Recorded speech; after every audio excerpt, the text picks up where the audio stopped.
The chorus of women who say Dr. Larry Nassar molested them has reached a crescendo. If anyone deserves to never see the light of day again, it is this man.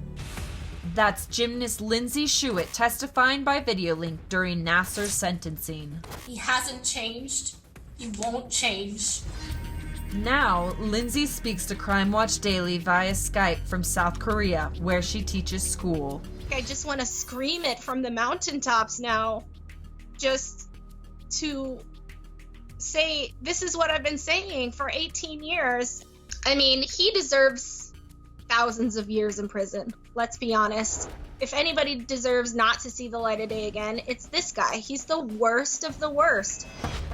Lindsay went to Nassar when she was a 16-year-old with hip pain. On her first visit, she says Nassar delivered what she now believes was a rehearsed speech. You might hear some things from other parents. Some parents think that I'm too hands-on or that I touch my patients too much, but that's only because I really care about my patient's health. He told us not to worry and that he was the best doctor out there, and then he reached back and slapped me on my butt a couple of times. Lindsay tells us that slap was only the beginning of Nassar's sick abuse. His hands just kept moving further and further. His hands were up under my shorts where my mother couldn't see. And I remember him starting to touch like my panty line, the edge of my underwear, and thinking, okay, this is starting to get really uncomfortable. He ended up penetrating me fully, and at that point, I sort of just went limp. Lindsay says she was terrified, but she had a plan to stop him. When he started to penetrate me, I screamed out really loudly in the office, and he stopped touching me and,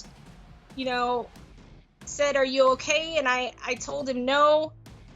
And he said, "Well, we're just going to try it again. We're going to try to make you feel better." And so he went back to doing what he was doing. He went back to penetrating me.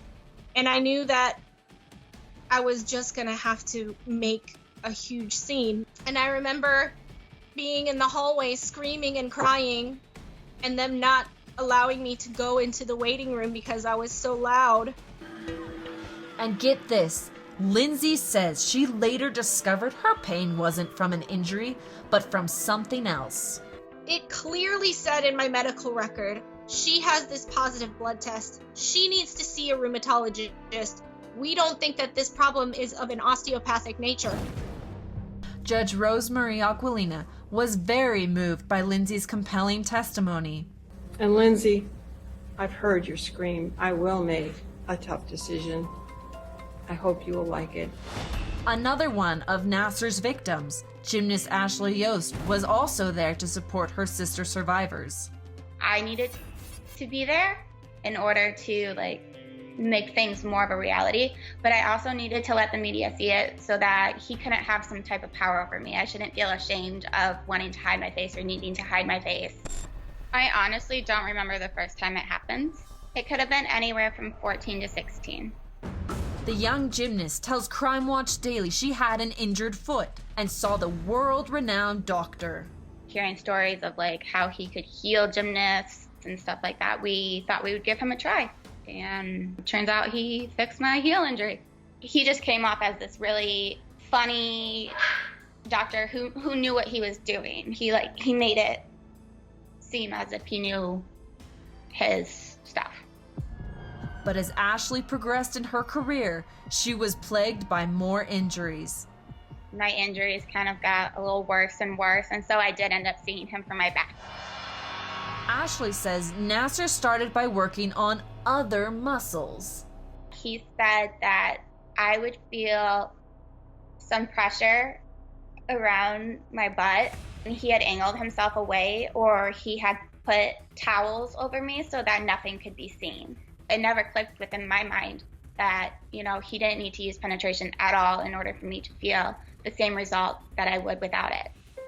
Her story is disturbingly similar to the accusations of the other 250 plus young women.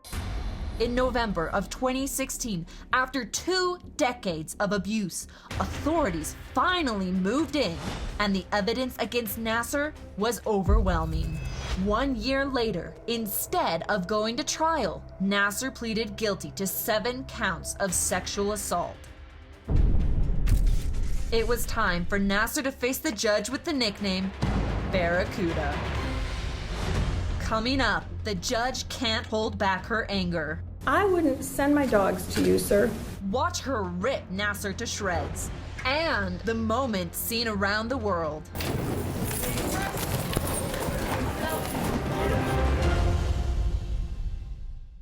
As much as it was my honor and privilege to hear the sister survivors, it is my honor and privilege to sentence you. Because, sir, you do not deserve to walk outside of a prison ever again.